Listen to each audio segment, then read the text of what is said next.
Okay. Welcome to the ninth SI session for E2950. Today we're going to look at some Thevenin and Norton equivalent circuits along with some source exchange. So if we look at our Norton equivalent circuit, we know that we're going to have a voltage source in series with a resistor known as R Thevenin. So V Thevenin and R Thevenin are in series. And we know that we have VOC over here. And we know that if we were to come and drop a wire here, we would induce a current called I short circuit, which is just I Norton. We know this from our previous problems. Okay, and if we take a look at our Norton circuit, where we have a source that is pumping out current,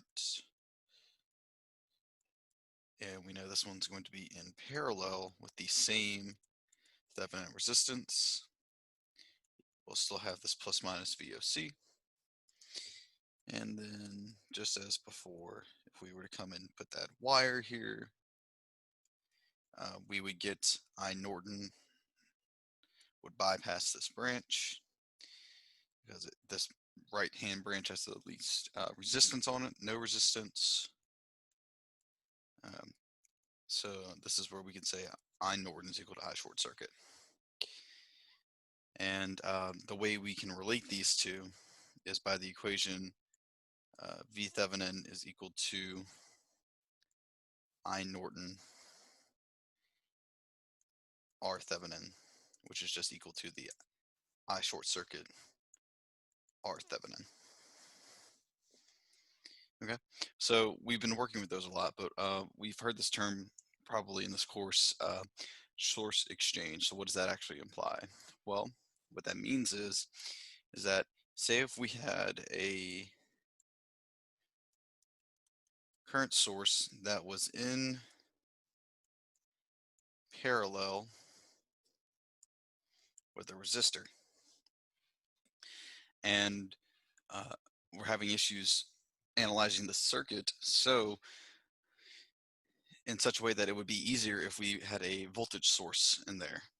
So what we can do for source exchange is trade it out and change it into that voltage source like this. Okay, where we're gonna now have I wrote I Norton here, it's just I, but now we'll have a voltage source and the resistance is going to be in series. So where here this is in parallel, here this is in series. And how do we do this? How do we go back and forth between those two? Well, we use our favorite equation. V is equal to IR. So if we have a current source and we want to go to a voltage source, we would do V is equal to IR. So whatever that value I is, whatever that value R is, and all we would do is take this resistance and move it up here. Same exact resistance, we're not going to change it. And then vice versa, if we wanted to, say, go from a voltage source to a current source, then we would go I is equal to V over R, or we would use this V and this R. Then all we'll do is take that R and pull it down here and put it in parallel.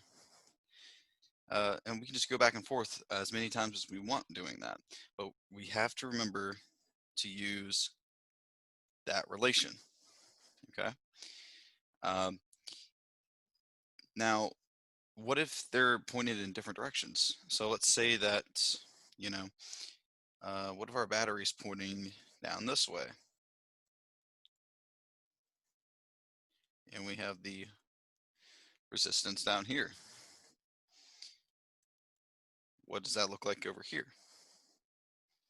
Well, if we want to go to the current direction, we're going to have the current pointing in the same direction as the battery positive terminal. Okay. And the reason why is because if we were to go and put that wire here and we induce that current would leave this battery, travel this way, come up, and loop back around like that. Okay. So to get that same current direction, we need this current to be doing the same exact thing. So it has to be flowing in the same direction. All right. Now, the relationship between the direction is very, very, very important. And we're going to see that in a couple problems. But what I want you to notice from uh, this top part here